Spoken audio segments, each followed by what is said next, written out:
Hi everyone, welcome to GS and JS education channel. ఈరోజు మన topic Telangana ఉద్యమంలో రాజకీయ నాయకులు, అందులో భాగంగా కొండా లక్ష్మణ్ బాపూజీ గారి గురించి తెలుసుకుందాం. కొండా లక్ష్మణ్ బాపూజీ గారు ఆసిఫాబాద్ జిల్లా వాంకిడిలో 1915 సెప్టెంబర్ 27న జన్మించారు.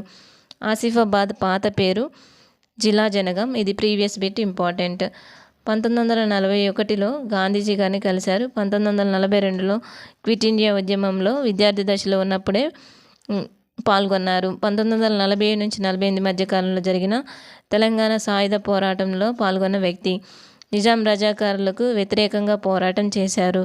1952లో జరిగిన మొదటి సాధారణ ఎన్నికల్లో ఆసిఫాబాద్ నియోజకవర్గం నుండి ఎమ్మెల్యేగా గెలుపొందారు. 1957లో ఆసిఫాబాద్ రిజర్వ్డ్ నియోజకవర్గం అవడంతో నల్గొండ జిల్లాలోని చిన్నకొండూరులో ఎమ్మెల్యేగా గెలుపొందారు. చిన్నకొండూరు ఇప్పుడు భువనగిరిగా మారింది. 1957 నుంచి 60 మధ్యకాలంలో డిప్యూటీ స్పీకర్గా పనిచేశారు. 1960 నుంచి 62 మధ్యకాలంలో మంత్రిగా పనిచేశారు. 1967 నుంచి 72, 1972 నుంచి 78 మధ్యకాలంలో భువనగిరి ఎమ్మెల్యేగా పోటీ చేసి గెలుపొందారు. అయితే 1967-72 మధ్యకాలంలో భువనగిరి ఎమ్మెల్యేగా పనిచేసినప్పుడు 1967-69 మధ్యకాలంలో సమాచార శాఖ మంత్రిగా కూడా పనిచేశారు. 1969లో తొలిదశ తెలంగాణ ఉద్యమం జరుగుతున్న సమయంలో సమాచార శాఖ మంత్రి పదవికి రాజీనామా చేసిన తొలి వ్యక్తి. ఇతను పద్మశాలి కులానికి చెందినవాడు. సహకార సంఘాలకు ఆజ్ఞగా పిలువబడుతున్నాడు. 1943లో చేనేత సహకార సంఘంను ఏర్పాటు చేశారు. 1945లో సిరిసిల్లలో నిజాం రాష్ట్ర చేనేత మహాసభను ఏర్పాటు చేశారు. 1955లో ఉన్ని పారిశ్రామిక సహకార సంఘం, 1959లో కల్లుగీత పారిశ్రామిక సహకార సంఘం, 1960లో మత్స్య కార్మిక సహకార సంఘం, 1961లో చర్మకార సహకార సంఘాన్ని ఏర్పాటు చేశారు. సహకార రత్న అనే బిరుదును పొందారు. సహకార రత్న అనే బిరుదుని ఇచ్చినటువంటి వ్యక్తి మాడపాటి హనుమంతరావు గారు. పాదయాత్రల సంస్కృతికి ఆద్యునిగా పిలువబడుచున్నారు. 1961లో మూసీ నది వరదలు సమయంలో పాదయాత్రను చేపట్టారు. ఇతనికి 2 కుమారులు, 1 కుమార్తె. భార్య పేరు శకుంతలాదేవి. శకుంతలాదేవి గారు 1962-63 మధ్యకాలంలో భారత్ చైనా యుద్ధంలో వైద్యం చేశారు. మద్రాసులో వీరు వివాహం చేసుకున్నారు. శకుంతలాదేవి గారికి భారత ప్రభుత్వం మేజర్ అనే బిరుదు ఇచ్చారు. 1997 తెలంగాణలో ఐక్య వేదిక ఏర్పాటు చేయడం జరిగింది. నవంబర్ 1 హైదరాబాద్లో 3000 మంది నిజాం కాలేజీ నుంచి సికింద్రాబాద్ క్లాక్ టవర్ వరకు భారీ ర్యాలీ 1969లో చూసిన ఉద్యమంను మరలా ఇప్పుడు చూస్తున్నా అని తన ఇంటిలో అనగా జలదృశ్యంలో తెలంగాణ ఐక్యవేదిక ఏర్పాటుకు స్థలాన్ని కేటాయించారు. నిజాం ప్రభుత్వం కాలంలో నెక్లెస్ రోడ్లో ఇంటిని లీజుకు తీసుకున్న వ్యక్తి నుంచి 1958లో కొండా లక్ష్మణ బాపూజీ ఇంటిని లీజుకు తీసుకున్నారు. 2002లో ఫిబ్రవరి 9న చంద్రబాబు ప్రభుత్వం జలదృశ్యంను ధ్వంసం చేశారు. 1969 ఉద్యమంలో కీలక పాత్ర పోషించారు. రాజబహదూర్ గౌర్ గారు సిపిఐ నాయకుడు. తెలంగాణకు ప్రత్యేక బడ్జెట్ కేటాయించేందుకు వారం రోజుల పాటు నిరాహార దీక్షకు మద్దతు తెలిపారు. ఈ సిపిఐ వాళ్ళు 2009 వరకు కూడా ప్రత్యేక తెలంగాణకు మద్దతు ఇవ్వలేదు. కానీ తెలంగాణకు ప్రత్యేక బడ్జెట్ కేటాయించాలని మాత్రం నిరాహార దీక్షలను చేశారు. 1969లో రాజీనామా చేసిన తొలి వ్యక్తి.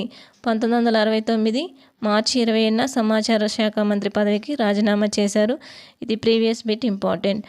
తెలంగాణ పరిస్థితి అనే బుక్ను రాసి ఏఐసిసికి పంపించారు. All India Congress committee. Telangana Pradesh Congress పార్టీని 1969 జూన్ 1న స్థాపించారు. ఇది కూడా ప్రీవియస్ బిట్. 1969 జూన్ 24న ఉద్యమకారులను అరెస్టు చేయగా అందులో బాపూజీ కూడా ఉన్నారు. తెలంగాణ ప్రదేశ్ కాంగ్రెస్ పార్టీని అధ్యక్షత వహించినది కొండా లక్ష్మణ్ బాపూజీ. అయితే అరెస్టు సమయంలో దీనికి అధ్యక్షత వహించినది కోదాటి రాజమల్లు. ఈ కోదాటి రాజమల్లు గారు పెద్దపల్లి జిల్లాకు చెందినవారు. కోదాటి రాజమల్లు గారి యొక్క స్పెషాలిటీ తెలంగాణ రీజనల్ కమిటీకి 1958లో ఏర్పాటు చేశారు. దానికి అధ్యక్షునిగా ఉపాధ్యక్షునిగా పనిచేసిన ఏకైక వ్యక్తి. 2001 ఏప్రిల్ 27న టీఆర్ఎస్ పార్టీ ఏర్పాటు జరిగింది. ఈ టీఆర్ఎస్ పార్టీకి కూడా కొండ లక్ష్మణ్ బాపూజీ గారి ఇంటి జలదృశ్యంలో 2 గదులను కేటాయించడం జరిగింది. 2011 నవంబర్ 1 నుంచి 7 వరకు ఢిల్లీలో జంతర్ మంతర్ వద్ద 97 సంవత్సరాల వయసులో నిరాహార దీక్షను చేపట్టారు.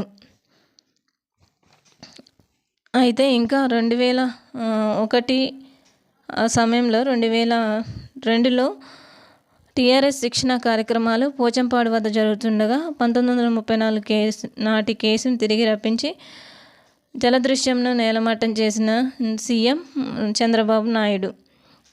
1969 నుంచి 2011 వరకు ప్రతి నవంబర్ 1న నిరసన దీక్ష చేశారు.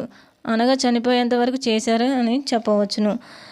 ఉమేష్ రమేష్ ఫౌండేషన్, కొండా లక్ష్మణ్ బాపూజీ ఫౌండేషన్, శకుంతలాదేవి ఫౌండేషన్ను ఏర్పాటు చేశారు. అయితే 76% ఆస్తిని 3 రకాల ఫౌండేషన్కు శకుంతల గారు రాసిచ్చారు. అందులో వారి వాటాను చూసినట్లయితే ఉమేష్ రమేష్ ఫౌండేషన్కు 6%, కొండా లక్ష్మణ్ బాపూజీ ఫౌండేషన్కు 50%, శకుంతలాదేవి ఫౌండేషన్కు 20% కేటాయించడం జరిగింది. 2012 సెప్టెంబర్ 21న తుది శ్వాస విడిచారు. అయితే మరణించిన సమయంలో అంత్యక్రియలు జలదృశ్యంలోనే చేపట్టాలని సుధిని జైపాల్ రెడ్డి గారు తెలియజేయగా కొండలక్ష్మణ్ బాపూజీ అంత్యక్రియలు జలదృశ్యంలో చేశారు. అప్పటి సీఎం కిరణ్ కుమార్ రెడ్డి. 1952 ముల్కీ ఉద్యమం, సిటీ కాలేజీతో ప్రత్యక్ష సంబంధం కలిగిన వ్యక్తి. ఎంఎన్ రాయ్, సుభాష్ చంద్రబోస్, గాంధీజీల నుంచి ప్రేరణ పొందిన వ్యక్తి. అశోక్ నగర్లో ఒక ఇంటిని గవర్నమెంట్ రెంట్కి తీసుకొని కొండా లక్ష్మణ్ బాపూజీకి ఇవ్వడం జరిగింది. కొండా లక్ష్మణ్ బాపూజీ గారు మరణించారు. అతని యొక్క సేవల గుర్తుగా 2014లో సిద్దిపేట జిల్లా ములుగు మండలంలో కొండా లక్ష్మణ్ బాపూజీ ఉద్యానవన యూనివర్సిటీని ఏర్పాటు చేశారు. Thank you.